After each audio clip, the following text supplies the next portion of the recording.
blood, try to hit me in the gut, thinking that I won't react. You whispering my name, thinking I won't be the same. Turn fiction into fact. See what you didn't know, bruises that'll never show, slipping on your every jab.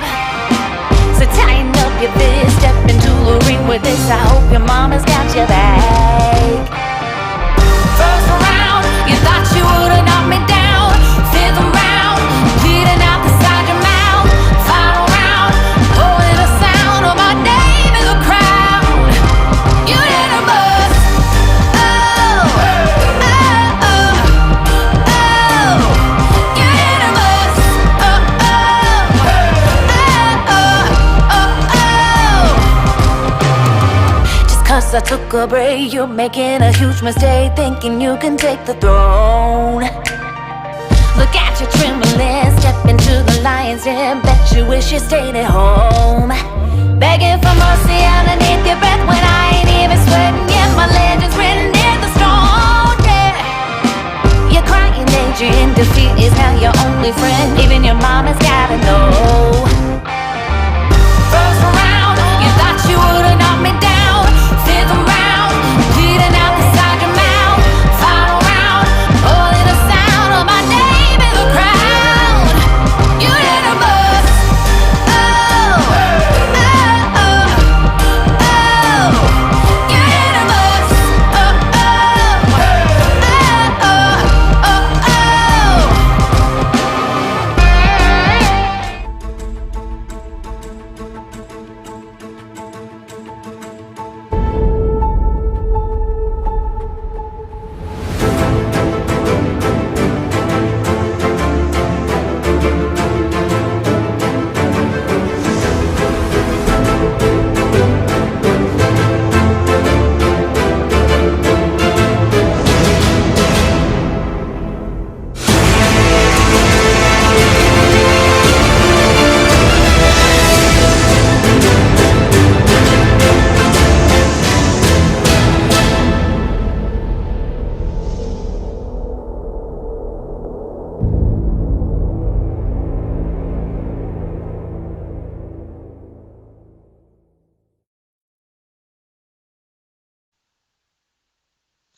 Hello, hello, and welcome everyone to In Time. My name is Nicholas Lamar Soutter.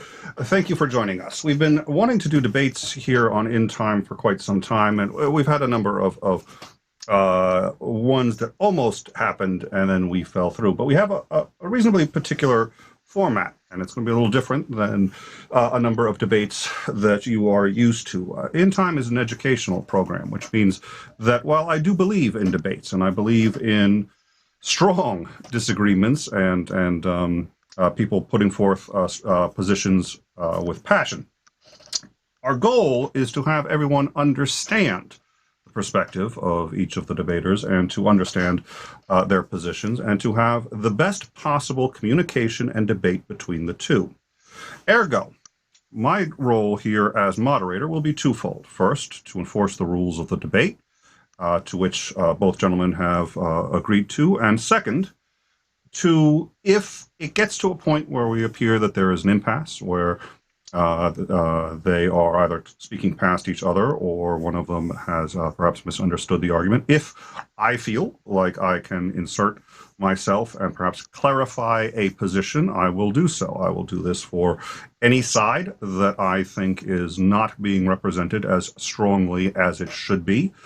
This is not going to be an endorsement of either position, and in some cases, maybe one side or another that I will come in on more. And it's just to add clarity, and this will be based entirely at the discretion of the moderator. We would like very much to hear your questions. I will be monitoring the live chat, and any questions I will be writing down and keeping track of. The format is as follows. The topic is God the author of sin? God, in this case, will be essentially the Judeo-Christian God, and in this case, it is going to be from a Calvinist perspective. Floyd FP will have the affirmative, and Will Stewart will have the negative in the discussion. So without further ado, what I'm going to do here is we're going to move to our debate layout. and I would like to introduce both Will and Stewart. Gentlemen, how are you? Sorry, both Will and Stewart. Will and Floyd. Gentlemen, how are you? Good. Oh, fine, thanks. Thanks for having me. All right. Yeah, thanks for having us on. It'll be great. Absolutely our pleasure. We've all been looking forward to this for some time now. So, as I said before, this topic is God the author of sin? And we're going to be discussing this from a Calvinistic position. Floyd will have the affirmative. Floyd, since you have the affirmative, you will have roughly 5 minutes. We also aren't going to keep necessarily strict track, or obviously we don't want people to meander on, but if you need a little more time to make your point, make your point. You have roughly 5 minutes to give your introduction as to your argument. Will have roughly 5 minutes to give his introduction. You will each get a 5-minute rebuttal, and then we'll go into an open discussion. So if that sounds good, Floyd, whenever you are ready. Okay, hopefully I can fit everything in 5 minutes, but we'll see. So let me share my PowerPoint. All right, so the discussion of the debate is God the author of sin? So we have three terms here we need to break down: God, author, and sin. So what do we mean by those three? So let's talk about God first. We're talking about a particular God, and this is the God of Calvinism. So this is a debate about Calvinistic theology of how it views God. All right. The next term is author. What does author mean? Well, in a narrow sense, it means a writer or originator of any written work. But I think what we're using here is in a more broader sense. So it's originator or gave existence to anything. So I think the author here is being used in a broader sense. And then lastly, sin. Well, how do we define sin? Well, we should define sin in terms of Calvinistic theology. So I hope I'm representing the term correct, that Will would agree with. I'm sure he'll correct me if he doesn't agree with it. But I'm defining sin here as transgression against God's law, missing the mark to the standards God sets on humans. So those are the three terms that, as I see them, and I guess we can have a discussion if any of them are off.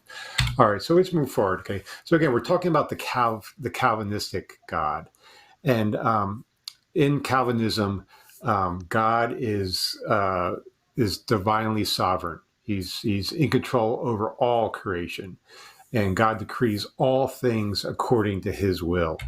So John Calvin writes, "We hold that God is the disposer and ruler of all things, that from the remotest eternity, according to his own wisdom, he decreed what he was to do, and now by his power executes what he decreed.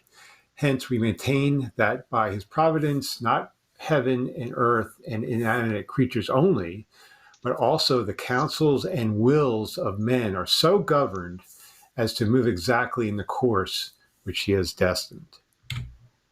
So John Calvin continues, "Let him, therefore, who would beware of such unbelief also bear in mind that there is no random power or agency or motion in the creatures who are so governed by the secret counsel of God that nothing happens but he has knowingly and willingly decreed."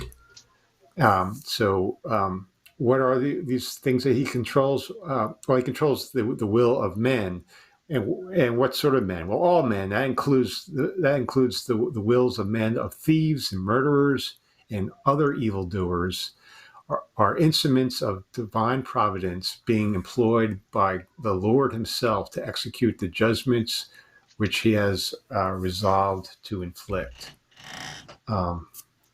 And he goes on, the first man fell because the Lord deemed it met that he should. Why he deemed it met, we know not. It is certain, however, that it was just because he saw that his own glory would therefore be displayed. So God decreed that Adam and Eve would fall, and all the consequences and sinful nature that men would inherit accordingly. And Calvinists usually draw on Scripture to support their cases, and a common one they use is Ephesians 1:11, which is, "In him, according to the purpose of him who accomplishes all things according to the counsel of his will." And that includes down to a roll of a dice. So we read in Proverbs 16:33, "The lot is cast in the laps, but the decision was wholly from the Lord." So when you roll a dice, when you draw lots, it's not really random. God was actually controlled the whole thing. So Calvinist theologian Gordon Clark writes that it be unequivocally said that this view certainly makes God the cause of sin. God is the sole ultimate cause of everything. There is absolutely nothing independent of him. He alone is the eternal being. He alone is omnipotent. He alone is sovereign. Not only is Satan his creature, but every detail of history was eternally in his plan before the world became. He willed that it should all come to pass. The men and angels predestined to eternal life and those foreordained to everlasting death are particularly and unchangeably designed, and their number is so certain and definite that it cannot be either increased or decreased. Election and reprobation is equally ultimate. God determined that Christ should die. He determined as well that Judas should betray him. There is never the remotest possibility that something different could have happened. And for those who are familiar with Calvinist creeds, you can see he's pulling right from the Westminster Confession of Faith for some of these sentences here. So here we have a problem between divine sovereignty versus human free will. If God is sovereign over all things, is God the author of sin and evil? Does God deny humans their free will? Well, I want to steelman the Calvinist view here, and many moderate and lower Calvinists answer no to both of these questions, that God is not the author of sin and God does not deny humans free will. Calvinists generally reject libertarian free will, but affirm a compatibilist view of free will. But how do we square that with divine sovereignty? But to support my case here, we read in John Calvin's Institutes, man falls according to God's providence ordains, but he falls by his own fault. In the Westminster Confession of Faith 3:1, we read, God from all eternity did the most wise and holy counsel of his own will, freely and unchangeably ordained whatever comes to pass. Yet so, I highlight yet because we'll see that a lot. They'll say, Calvinists will say one thing, but then it'll affirm the other. Yet so, thereby neither God is the author of sin, nor is violence offered to the will of the creatures, nor is the liberty or contingency of second causes taken away, but rather established. So here we have the Westminster Confession of Faith declaring that God is not the author of sin, but my position that he is the author of sin. So I'll need to defend that a little later.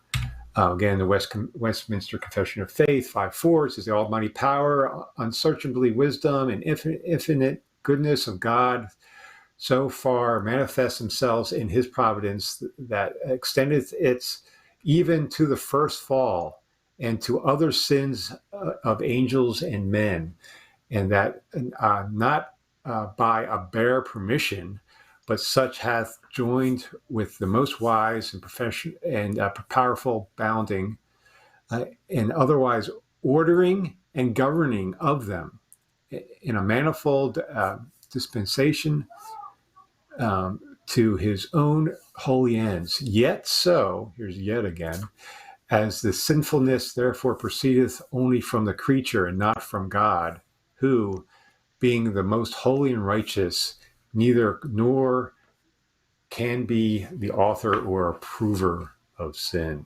So how can this be? Well, hopefully Will shed some light, and hopefully I'll offer some clues as well. Again, Westminster Confession of Faith 6:1, our first parents, being seduced by the subtlety and temptation of Satan, sinned in eating the forbidden fruit.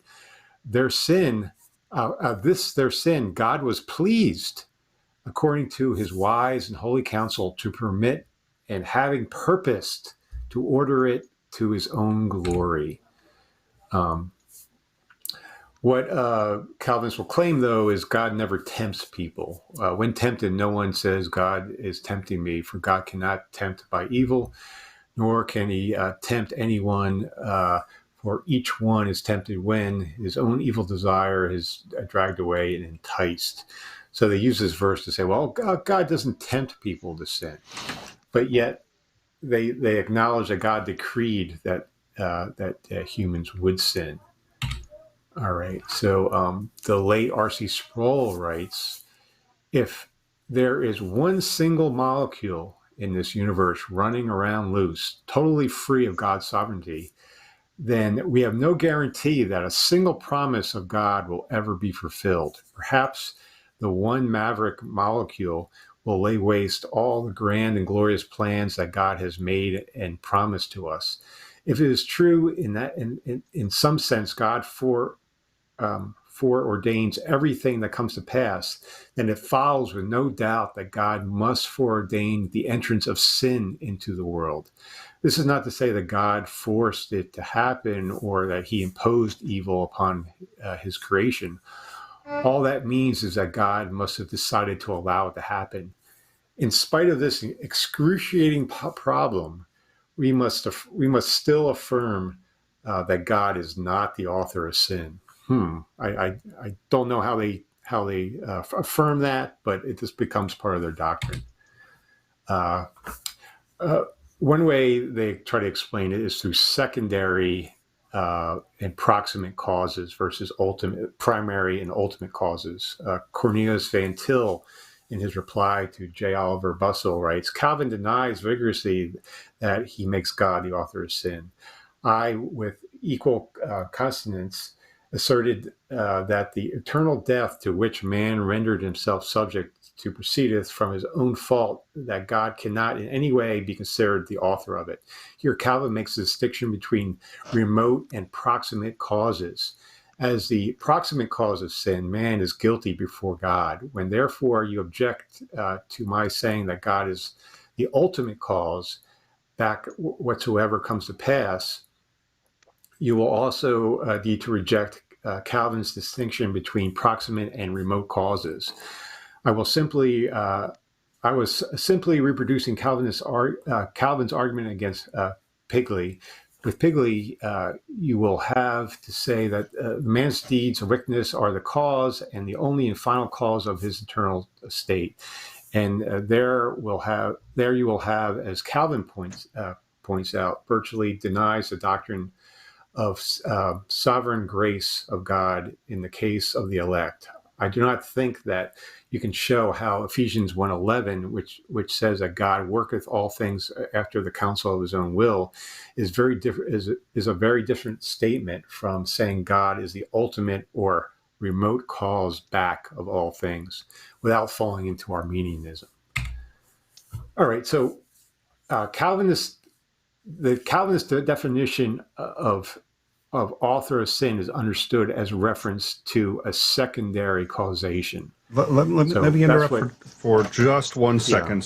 Yeah. So because you have the PowerPoint, I know you wanted to take some extra time. So we've gone into about 10 minutes, and I do want to make sure that Will, because this may be a lot of information for Will to absorb. So do you think a few more minutes on this, and then we can pass off to Will? I think I just have 3 more slides. So. All right, perfect. Thank you.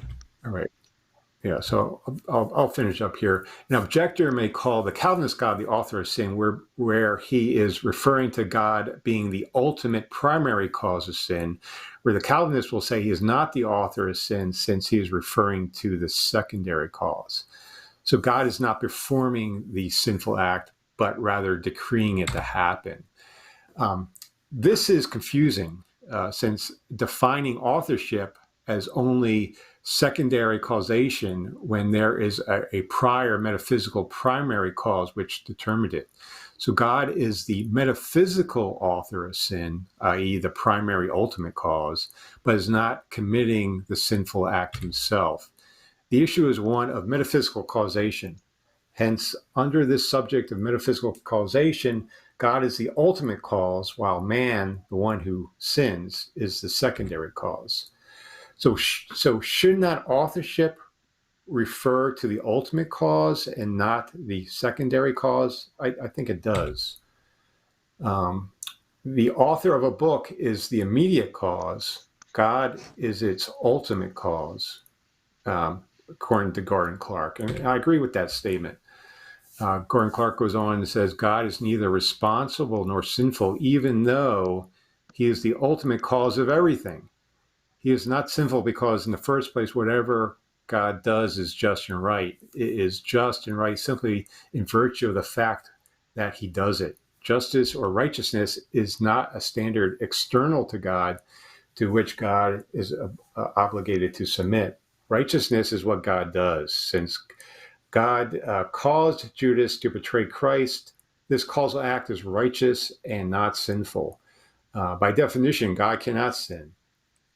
At that first point, it must be particularly pointed out that God's causing a man to sin is not sin. There is no law superior to God which forbids him to decree sinful acts, since sin presupposes law, and for sin is lawlessness. Sin is any want of conformity unto transgression of the law of God, but God is ex lax. And Calvin himself says everything which God wills must be held to be righteous by the mere fact of his willing it. Therefore, when it is asked why the Lord so did, we must answer because he pleased. So with this in mind, it sounds like morality in the Calvinist view is based on not what you do, but who you are. So if God does it, it's righteous. If his creation does it, it's not. So again, it's based on who you are and not what you do. I'll skip over this for now. I'm going to go right to my argument. And here is my argument that shows the incoherence of the Calvinist doctrine.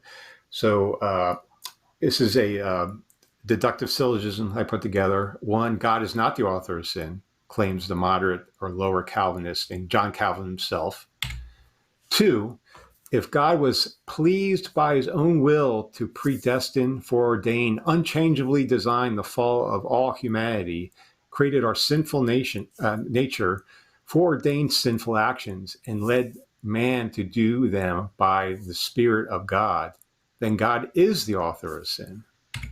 Three, God was pleased by his own will to predestine, foreordain, unchangeably design the fall of all humanity, created our sinful nature, foreordained our sinful actions, and led man to do them by the Spirit of God.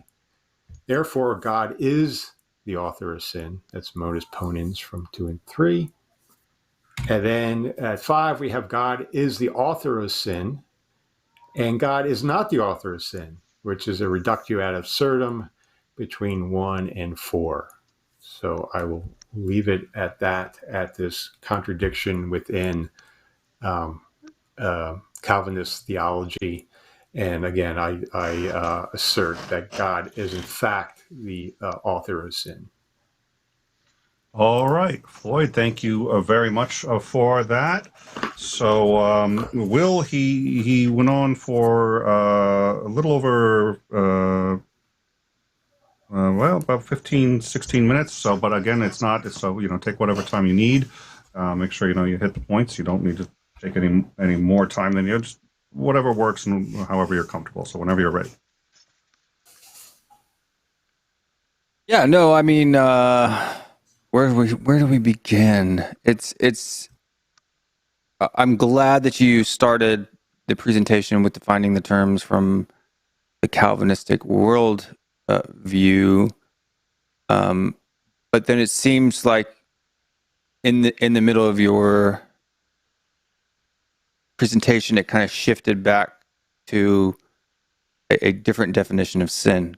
So if sin, if evil, is disobeying God, how can God disobey himself?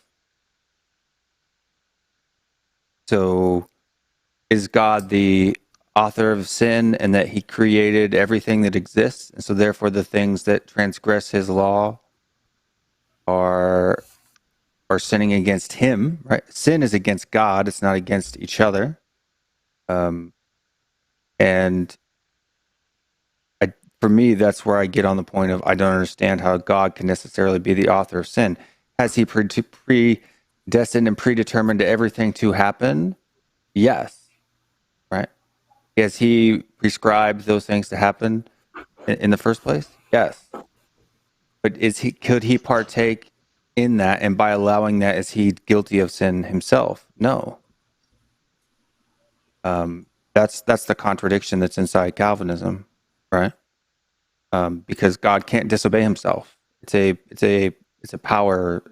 It's a homogeneous statement that we're making, right? What is the power of God? What is the sovereignty of God?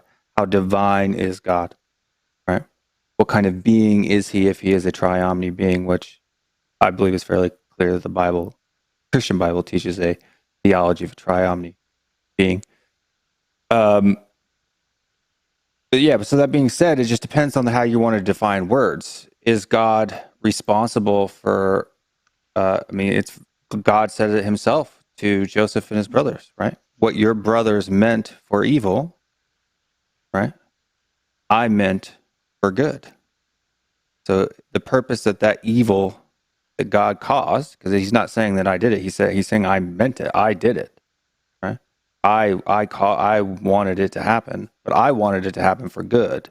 They wanted for it to happen for evil, and they're punished for their evil. So it just depends on how you want to define authorship in the word sin itself and what sin is. Is it whether God's the author of it or not? And that's pretty much it for my opening. All right.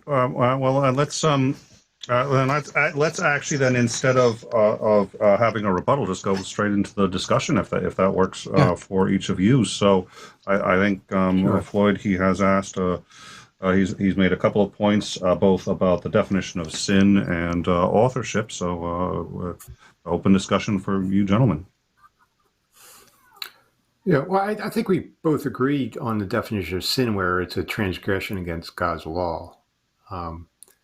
And God can't break his own law because he's the creator of it.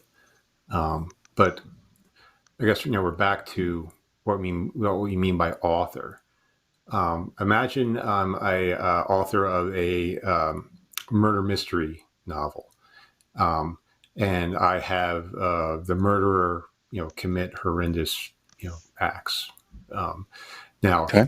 the murderer committed those acts, but it was my will as the author that made him do it.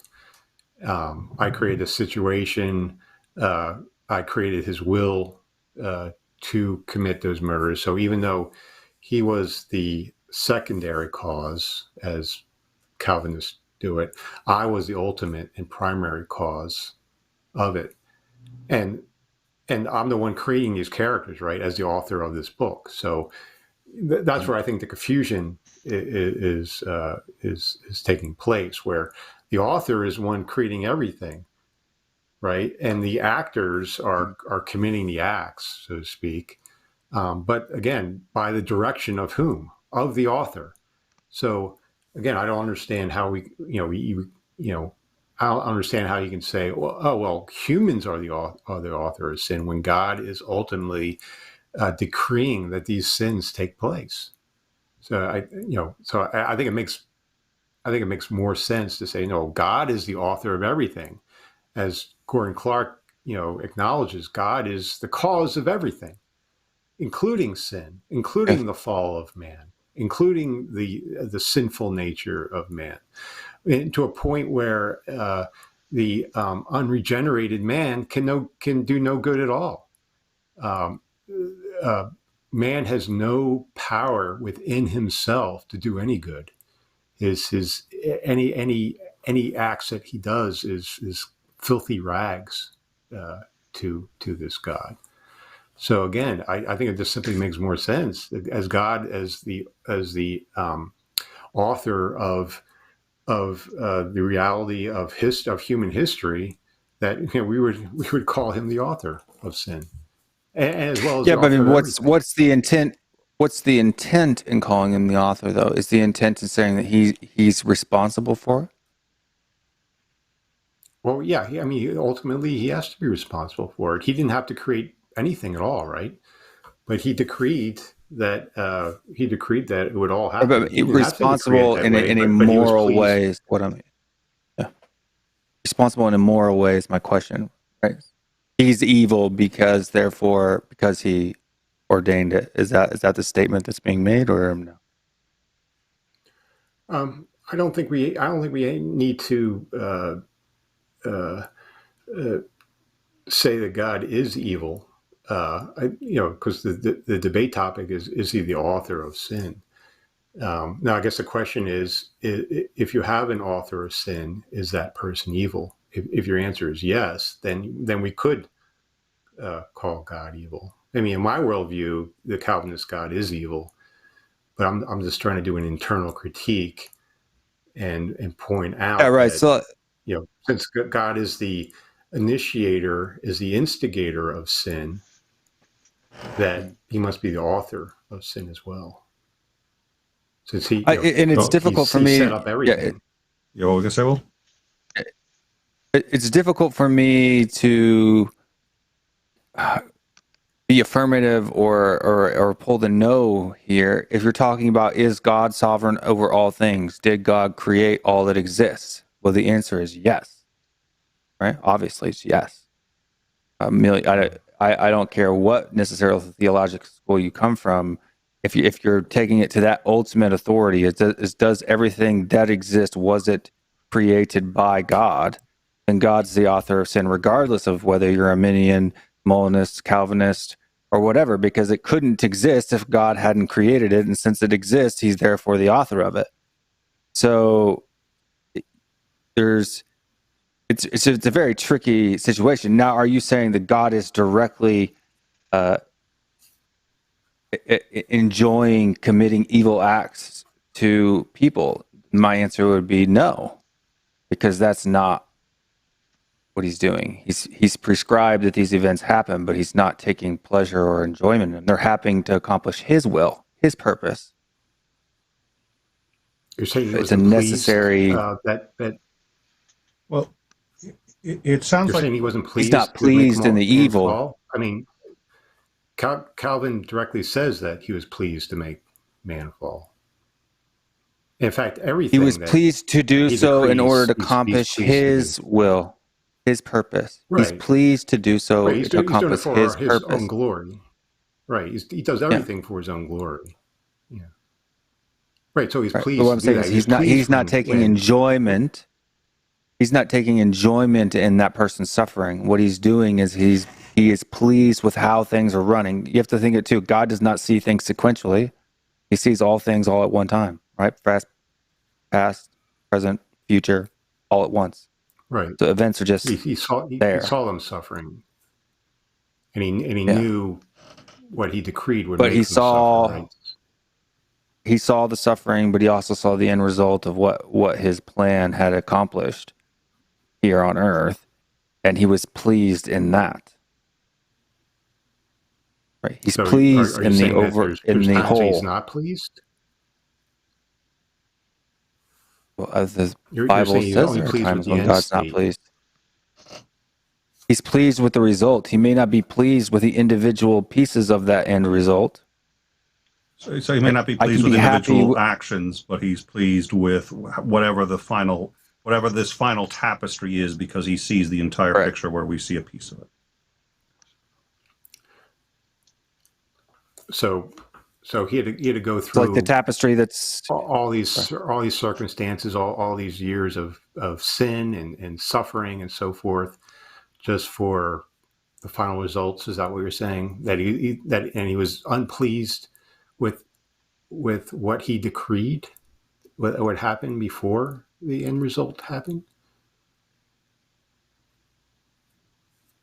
No, he sees all of Well, those so at you can one say time. that since God decreed it all,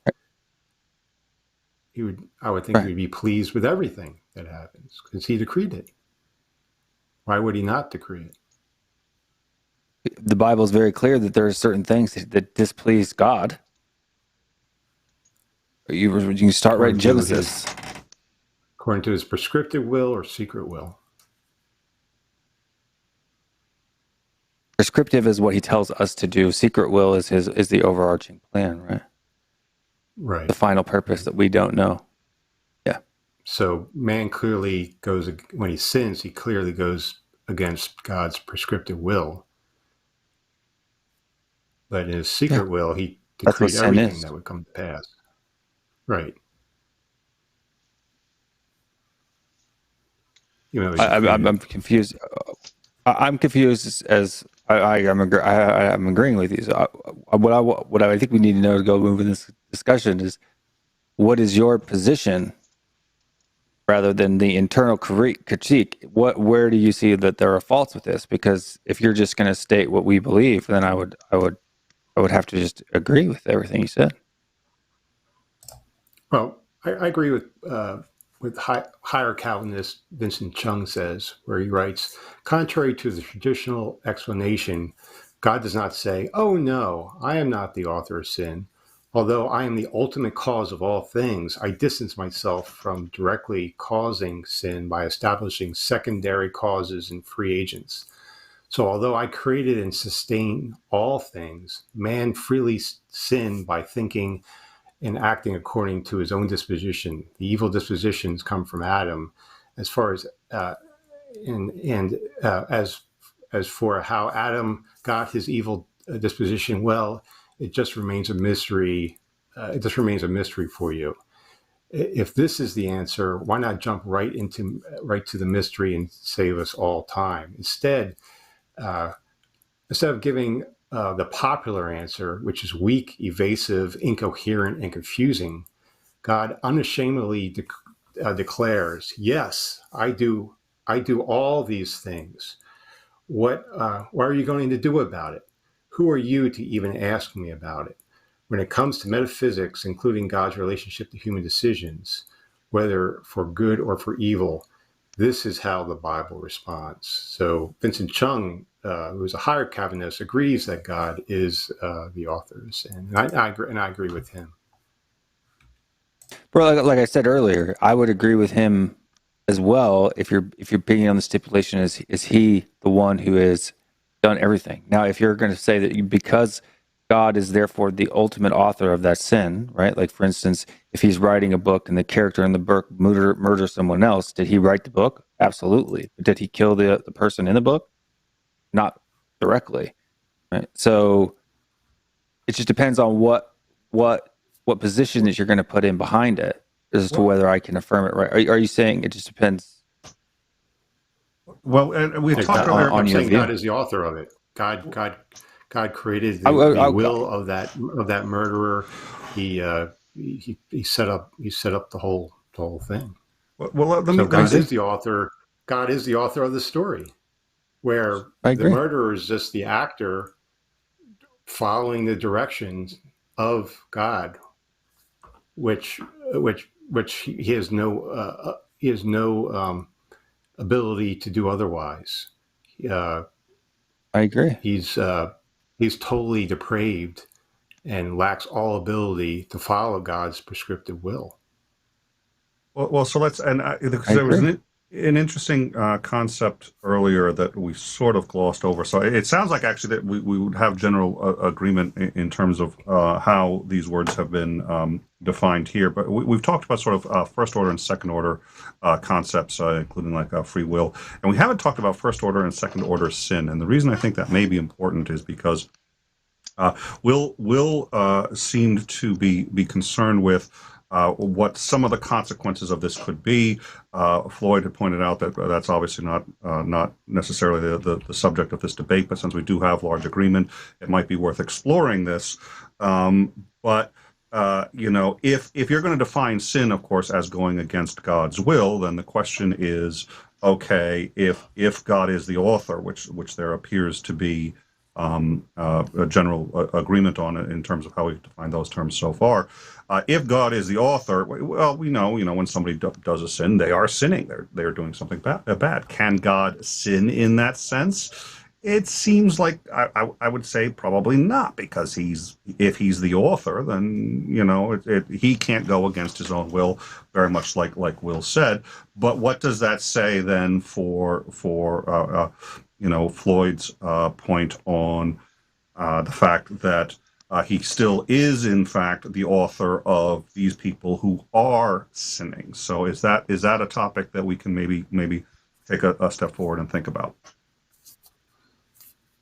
Yeah, Sure. I think another analogy is the insurrection on January 6th.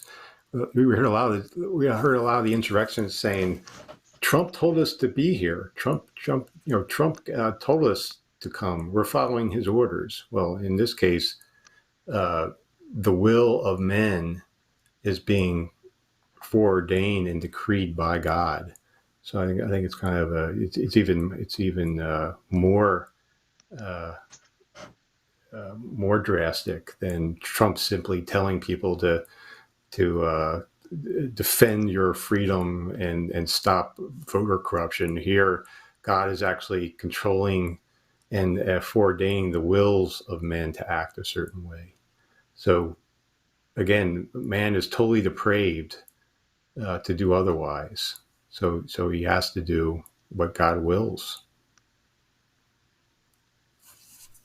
Yeah, I don't disagree with you. There's a bit of a lag. There's a bit of a lag, Floyd, and I think what happens is you catch the lag, and so you keep going to fill the time. But it takes Will a couple of seconds, I think, to catch up. So, Will, what was your response going to be?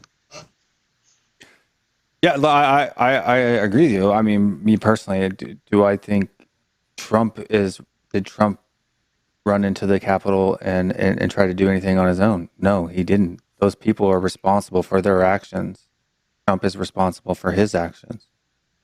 He's not responsible for their actions, even though he may have incited them to do so, unless he specifically said, go and kill that person, and then held his arm up and put the gun to the guy, helped him pull the trigger, right? On our view.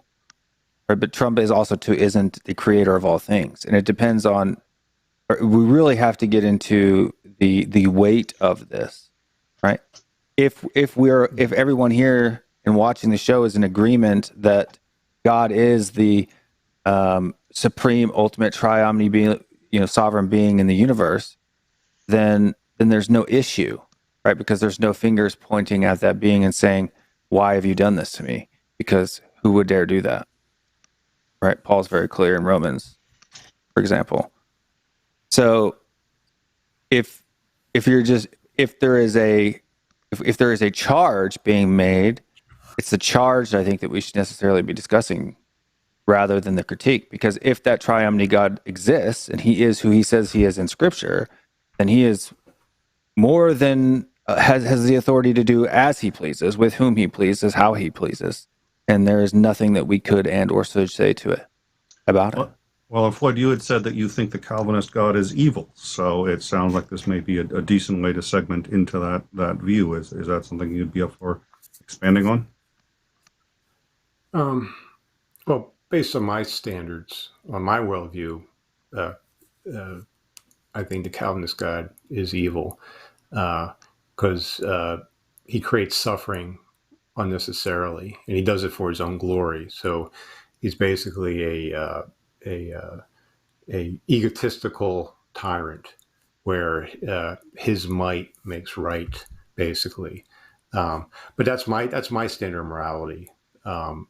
So I prefer to do more of an internal critique and expose a contradiction. But even from an internal, yeah. I haven't heard of the contradiction. Right. The Westminster Confession was, and the reason why those particular texts are included in that particular fashion is because there were assertions from Arminians and Molinists stating that Calvinists are saying that God sins and that it's an evil doctrine. The reason why those confessions are pulling away from that isn't that God commits evil himself. The confessions are written in that way to state that their theological belief, is that God doesn't sin; He's incapable of it. Right. So their definition of sin were two different things than what the definition that we're using here. So it just depends on what that particular individual's definition of sin was and how they were using it as a reference. Those two things has to be congruent for your internal critique to show a contradiction. Well, and Floyd, you differentiate here also, Floyd, between sin and evil, right? So let's make sure that we're not using these interchangeably, because a Calvinist may think, Right. for example, I don't know enough about the Calvinist position, that like sinning is evil, but in this case, Floyd may take the position that God is evil, not that God is sinning, which would be two separate claims. Is that fair and roughly accurate? And is that something we should maybe differentiate? Right. Well, yeah. I mean, sin is a religious term. So in my worldview, sin doesn't exist. Evil exists in my worldview, but sin doesn't, because sin is a religious term, and I think we both agree that sin means human transgression against God's law. But Yeah, that is evil. That's what evil is. Yeah. Evil is sin. Yeah. So right. So if we say morality, though, in the Christian worldview, if morality comes from God's nature, and we view what is morally good as defined, for example, in 1 Corinthians 13, where it describes love. Love is patient, kind, and so forth. And we see this God not behaving such, and I think that contradicts what love is. Here? And we were told God has a loving nature, but yet He contradicts how love is defined. So again, I think that's another contradiction within the Calvinist worldview. Thus, it's incoherent, and we can declare God as evil based on that standard in 1 Corinthians 13. I'm going to use an analogy that's going to make people laugh, but that's okay. Think of God as a combination pizza, right? And all of His attributes on that, all of the attributes on that pizza, it's pizza, right? All of the different ingredients, the toppings on that pizza are all toppings, but it's still the pizza, right? You have love, you have wrath, you have hate, you have all of our emotions that we have as humans are reflections or images of His attributes, of Himself. We are made in His image. There is no emotion that we have that God doesn't have. There is no emotion that we express that God doesn't express. God expresses those emotions perfectly as an omnipotent being. We are a poor excuse for a representation of those attributes expressed perfectly. Jesus gets angry, rages, destroys, smashes up tables at the temple, cusses people out on the streets, but He did it perfectly and righteously. Whereas when we're doing it for our own benefit and not for God's glory, right? That's when it's imperfect, and that's when it becomes evil and sin. Right. God isn't all loving only, right? No, I'm talking about your essence here where you're talking about love. Why would a loving God do X, Y, and Z or allow this to happen?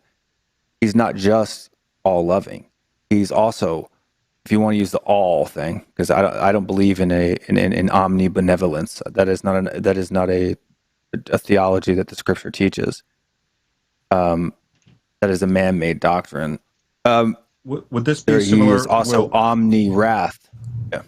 Would this be similar, real quick? I want you to finish your thought, but I just want to make sure. Would this be similar to the analogy of a parent who loves their kids unconditionally, but also spanks them if they just jump out into the street? If that's what it takes to keep them from jumping out without looking both ways, because you love them, you may swat their behind. Is that roughly a similar analogy that you're looking for? Well, I mean, that would be a representation. The family it's all about reflections. I like to call it reflections. The relationship in the Trinity is a reflection of the relationship in a family. The relationship of the family is a reflection of the relationship of the church. The relationship of the church is a reflection. I mean, that's all of those things were reflections of how that acts. So yes, as God the Father is like a father, right? Who, doesn't want to necessarily see his children suffer, but in order to accomplish his will, he's done it. Where I can still spank my child and not take pleasure in spanking him. Would you say? Oh no. Well, I don't know if we're gonna have a question and answer period. Yeah, we should probably go to that in just. So why don't we try to wrap this up in about 5 minutes? We have a couple questions already, and then we can start to wrap it up after that. So yeah, Floyd, maybe let's wrap another 5 minutes between the two of you. I think Floyd, you were about to say something, and we'll try to do about 5 minutes. I got a couple of questions already. Yeah. Well, I have questions for Will. I don't know if I can go straight to them.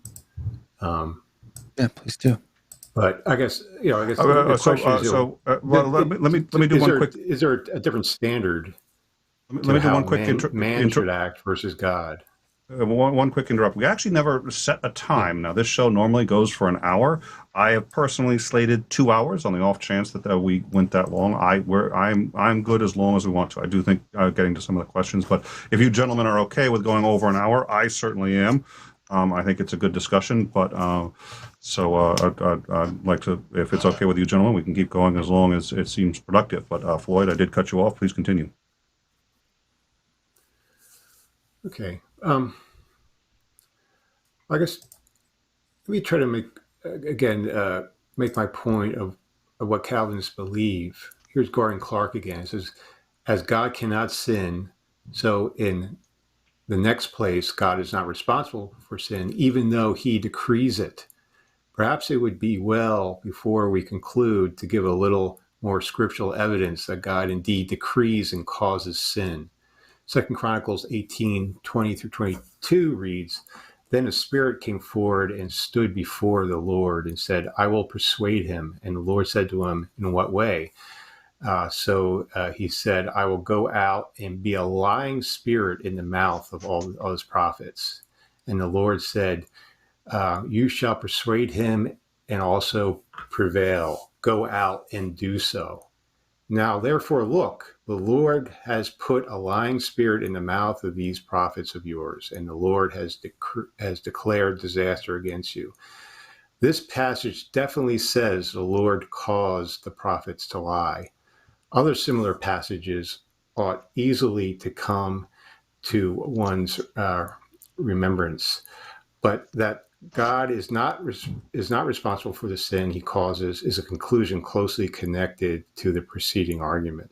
So again, I see this from Calvinists over and over again. They said, even though, yet so, God does all these things, he's not really responsible for it. So my question is, if God is actually decreeing it, instigating it, creating the wills for it to happen, how can he not be responsible for it? Because he didn't do it himself. He is responsible for it in the sense that you're trying to connect here, right? And the way you're trying to connect the two, yes, because he's the ultimate authority on everything, and therefore he is then responsible for these things. Yes, but he is not guilty of that act because he has not committed it himself willingly. So if I hire a hitman to kill someone and the hitman kills that person, I'm not responsible. Well, just at it, but there's the example of the author of a book, right? I mean, the author of the book isn't so within the entire world of a book, which is presumably coherent. It has to have a internal, even if it's a science fiction book, even if it's a Harry Potter, the rules of that book are vastly different than the rules of life as we understand it, but it has to be internally consistent. It has to be any number of things for people to enjoy and read it. But when somebody kills somebody in Harry Potter, of course, within that book, there are consequences and there's moral repercussions from having done that. But outside of the book, there isn't any for the author. Exactly. Right, but he is the author, though. He declared it. He made it Sure. happen. He wanted it to happen. He was pleased to make it happen. Yeah. So I don't disagree with you. In the sovereign state of it, he is the author of sin in that sense. Absolutely. I don't, like I mentioned before, it doesn't matter what theological position, unless you say that God isn't God, or you're a dualist, where Satan is also an eternal being who is God's, Lex Luthor, which isn't Christian, by the way. So there aren't any Christian doctrines to state that God did not create or author everything. Right? They may, but the problem that Arminius and a Molinist will have in arguing against a Calvinist is they'll say they like to. I think that they have a low view of God. They try to think of themselves far too highly as being equal to. Right? That's the sin in the garden. Was the serpent says you will be equal to God. And that's the greatest sin is taking where we are in the hierarchy and looking to God and saying, I am the same as you, and so therefore I deserve, the same type of respect that you get. Right? That's the greatest sin of all, in my opinion. That was the start of all sin. Right? Is elevating ourselves to a position of moral equivalency with God. That's what sin is. Right. God didn't want the competition. Well, he doesn't want the competition. He can't be competed with. We're not eternal beings, right? We are finite created beings. We're a character in the book. Could the character in the book, the paperback book, because this is the power dynamic between God and man. I like to use a video game, right? If the person who authored Halo, is he immoral for the people in the game killing each other, even though he authored it to happen? Is he immoral? Should he be held accountable to account for the characters killing each other in the game? Or for the suffering, for any real suffering he caused, yes. Suffering by whose standard? What is this? How does a person who created a game view the suffering of the characters in the game? Does that affect him in a way? Oh, it doesn't affect him, but because he's immune from it all, right? He's just watching it happen, and whatever happens in the story, it doesn't affect him, right? But he does it all for his own pleasure, right? So he's creating he made the game for his pleasure. Of great suffering for his own pleasure, right? As many authors have done throughout time. Makes right? God's might makes right. Whatever God, if he's God, does, right, is righteous, right? Yeah, it's a logical impossibility for him to be a sinful, evil being if he is a triomni being who created everything that exists in this world. Yeah, so it's a double standard based on this world morality standard. Is not based on what you do, but rather who you are. Sure, right. Everything is based off who you are. Right. The only reason why you have autonomy here in the United States is because of who the United States government is. Right. If you lived in an authoritarian dictatorship, they could come to your house, take you, and throw you into prison, and all you want.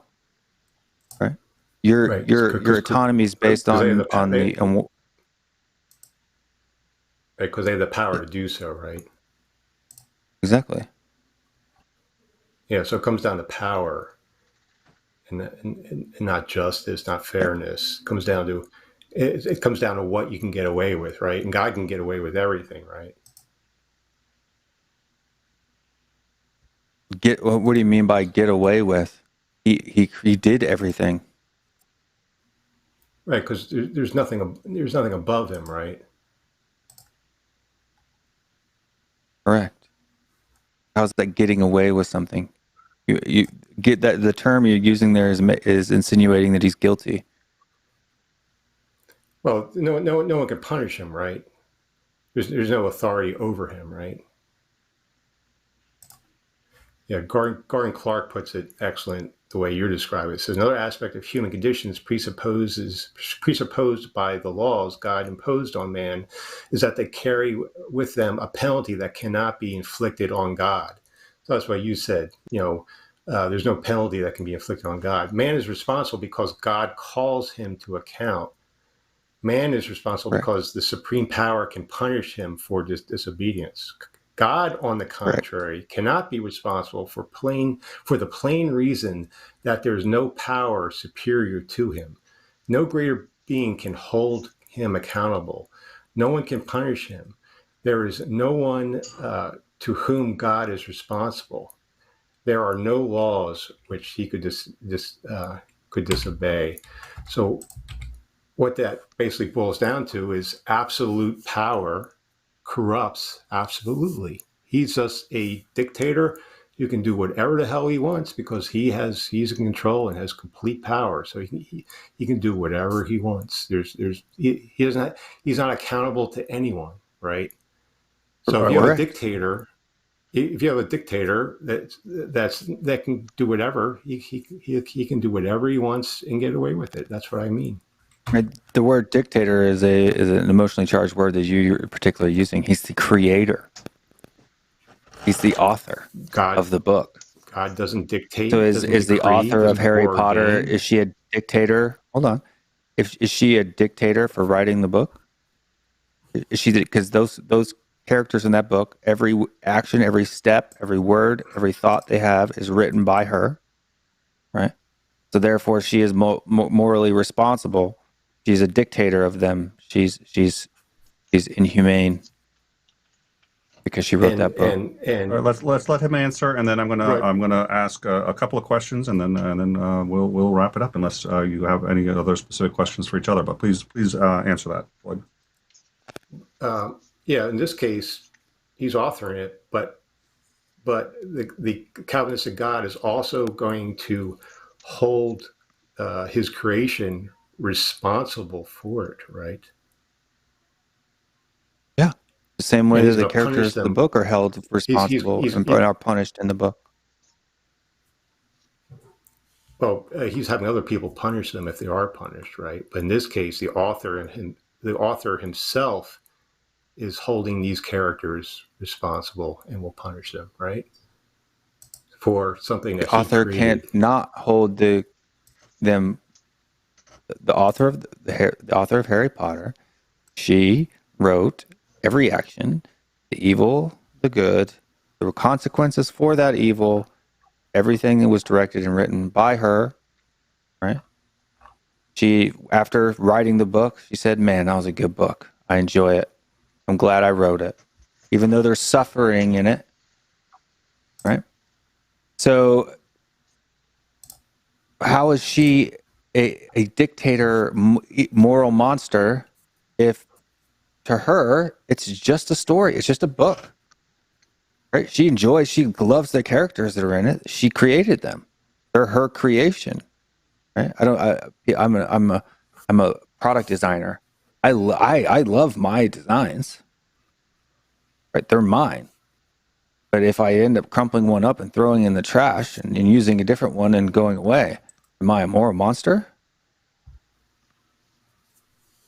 I don't understand the contradiction. Would you say our reality is just a mere story? It's just, that no any consequence. Is this a pleasant story? Nice little story. Is that all that human existence is to you? Yes. That's all it is. Is it a story? It doesn't matter. We are creation. We were created for His glory, for His good purpose. Right? So we're just to be a vessel of wrath or a vessel of. Yep. 100%. It doesn't matter just as long as God is glorified, right? Correct. All right. Well, let me. That's the point. So we had a couple of questions. So But a couple of them, I think, probably already know at least how Will's going to answer. I don't think they're necessarily applicable. But we had one which pointed out, okay, so premise 1, God is omnipotent. 2, he's omniscient. 3, sin is acting against God's will. The conclusion, sin cannot exist. Because how could you act against the will of a God that is omnipotent and omniscient? Any thoughts, either of you gentlemen? What was the question again? So it was actually just an argument that was posted. Okay, if you premise 1 is that God is omnipotent, 2 is that he's omniscient, 3, sin is acting against God's will, and the conclusion is sin cannot exist, presumably because you cannot act against the will of both an omnipotent and omniscient being. How could one act against their will? Everything that must necessarily be disobedience is what sin is. It's a transgression of the law. It's disobedience. Floyd, any thoughts? If God said, "Don't eat," you ate. Yeah, That's the sin. Yeah. Well, in Calvinism, it was God's will to have humans sin.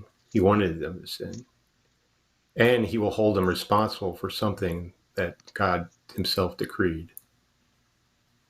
If He didn't want them to sin, they wouldn't have sinned. That's a logical congruency. It's not a contradiction. Right? He wanted them to sin. He and can't hold but them not want responsible them to for sin. sinning. Sure.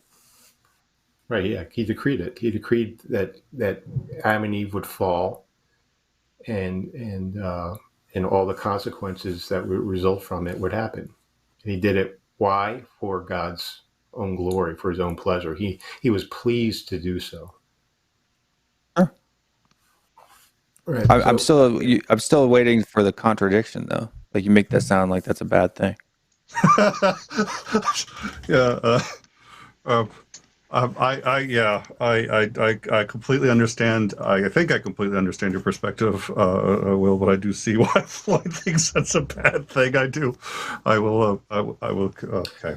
Apologies. In Revelation 21:4, we read, "He will wipe away every tear from their eye. Death shall be no more. Neither shall there be mourning, nor crying, nor pain anymore, for the former things have passed away." Now, why do you think God would do that? Why God would do what?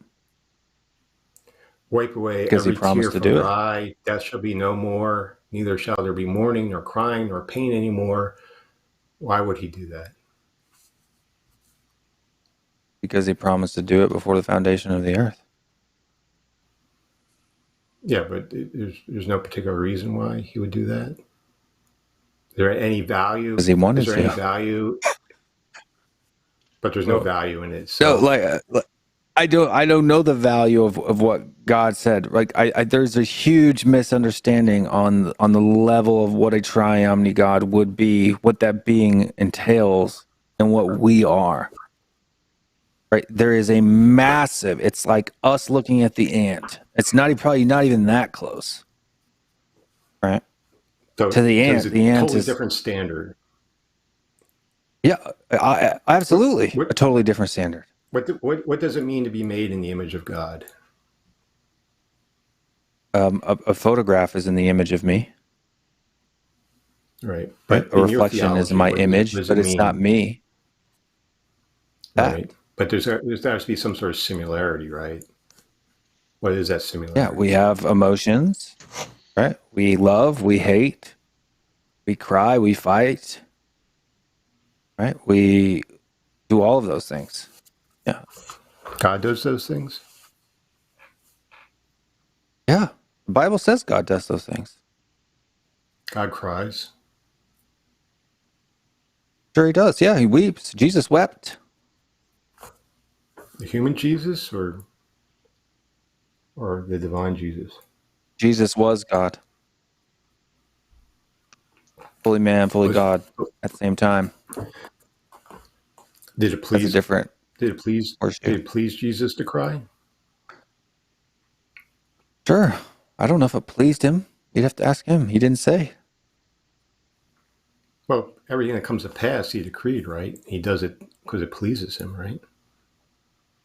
So Yeah, all he the did it because he suffering, wanted to do it. He even asked. anything, He even even asked to him, to pleases him. not be crucified. Yeah, he even asked to not be crucified. Right. Well, yeah. Now we're dealing with, you know, Jesus being 100% man and 100% God, whatever that means. Right, but there's a plurality in the Trinity, right? You have Genesis 1. Right. They are completely content and whole. He did not need to create us. He didn't create us because we were lonely, because he was lonely. The triune God was complete in its existence. It did so out of its So why did he own create it all? pleasure. Out of his own pleasure. So Right. same reason why an author writes a book. They thought it would be fun. So it's completely arbitrary, right? I couldn't tell you why God did what he did, why God created. All we know is that he did, and he did it for his pleasure. Right. He's going to take away That's death. all the He's going to scripture. take away. He's going to wipe away tears from people's eye, just because it pleases him. Right. It's totally arbitrary. Sure. Right. And if it pleased him to throw the other half in a burning lake for all of eternity, that's what pleases him. Right. So God is the ultimate narcissistic dictator, right? I mean, how else would you describe it? Right, you're putting colorful language that applies to someone that is taking advantage of someone who's their equal, has the same autonomy as them. We don't have this. We are not God's equal, and we don't have the same autonomy as a triomni being. It doesn't have to be equal. Right? It's a non. It is. It's a harsh. It does have to be equal. Well, presumably So when we you have fumigate we your have- house, It's how this God treats a image, his image, right? It's how he treats his image bearers. He created image bearers, and this is how he treats them, right? With complete arbitrariness for his own pleasure. Sure. Yeah. you act like an image bearer. Like you act like if I take a photograph of myself and I crumple it up and throw it in the trash, I've done something wrong. All right. Well, I think at this point, because I think we get the point. I think Floyd is a very specific point that he's been making, and I think actually we all are sort of in rough agreement as to what the rules are, just whether or not they should be that way, or that makes any sense. I think is where the disagreement lies. So let me ask. There's a question here. God promised Abraham the lands of Canaan, I think. Because Canaanites. Yeah. Canaan. Canaan. Canaan. Yeah. Canaan. Thank you. But Abraham died unfulfilled by God's promise. Do you think that's how it happened? He promised him and his descendants, right? But it's beyond my His biblical line. knowledge. So you're asking me. You said, yeah, right, as if I know. No, I mean that's what he did, but he's saying that because Abraham didn't see himself, that therefore that's a contradiction. That's not a contradiction. If you're looking at it from a patriarchal society where a person's descendants are very important to them, right? It's a completely different standard than what they had then, right? His lineage, his heritage, eventually did receive the land of Canaan. All right. Then So how is that a contradiction? So I'm actually going to, and I think this, Jake 4D framed it well. Actually, I think this is something that I've been trying to sort of wrap my head around how to frame the problem of contradiction, because we keep switching orders. So we'll go with this, and then I want each of you to just give sort of a closing statement, and then we'll be done. But this is for each of you. God, okay. Proposition 1: God wills someone to sin. Proposition 2: sin is the act of going against God's will. How is this not incoherent?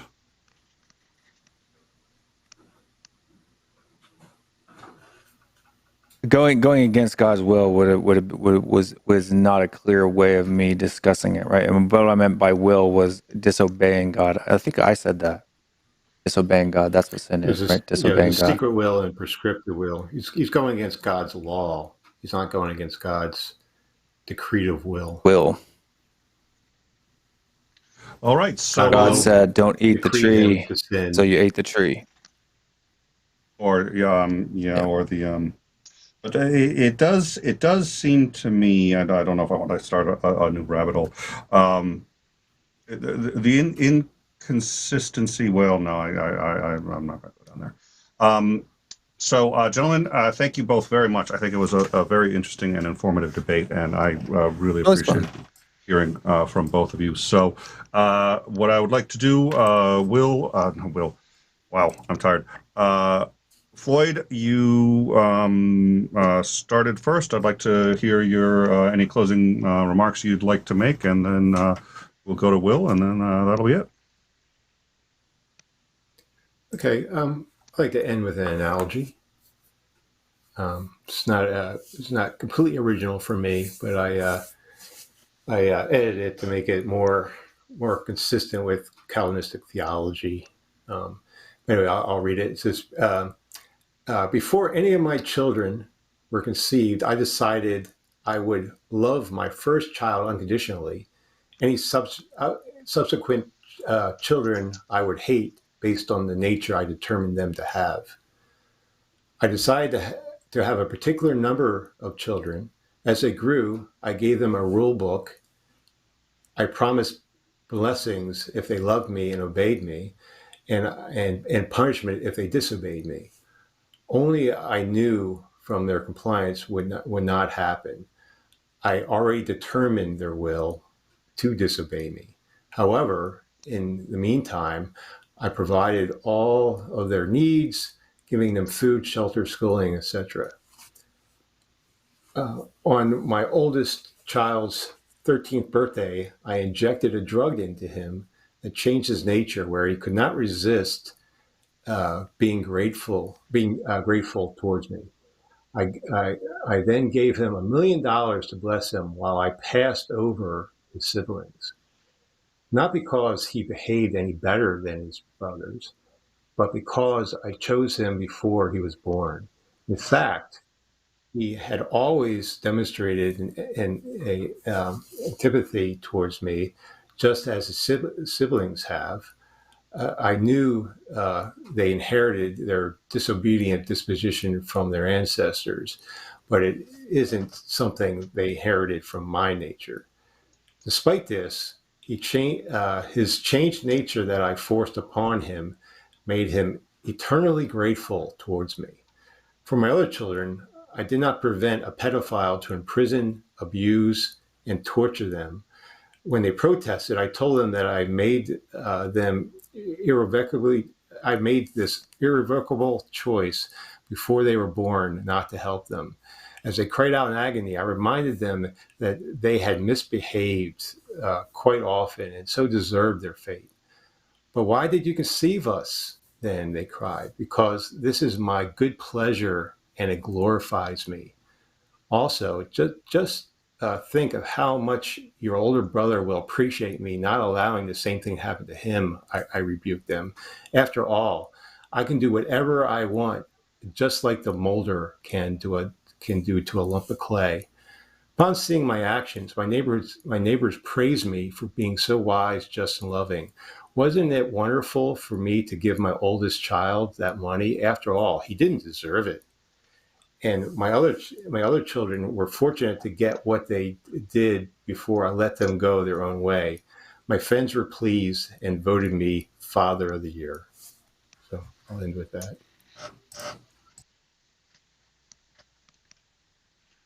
All right. Thank you, Floyd. So, Will, any final remarks? My final remark is basically just that there is and this is the issue. This is the issue of all the trouble with God is a human pride to feel that they are equal to a triomni being who created all that exists. And that is what sin is. That's what idolatry is. That is what goes against that. It's the normal, since the original fall that God planned, that has been our default nature, is to see ourselves as God's equal and blame him for doing things that he is logically impossible to do. And that's what he's chosen for us to do, for his pleasure, for whatever reason he decided to do it. Because we can't understand or even think to comprehend anything more than what he's revealed to us. So if that triomni God exists, that is the only logical position. Everything else is illogical if that being exists. Well, whether you believe that or not, that's up to him. So. All right.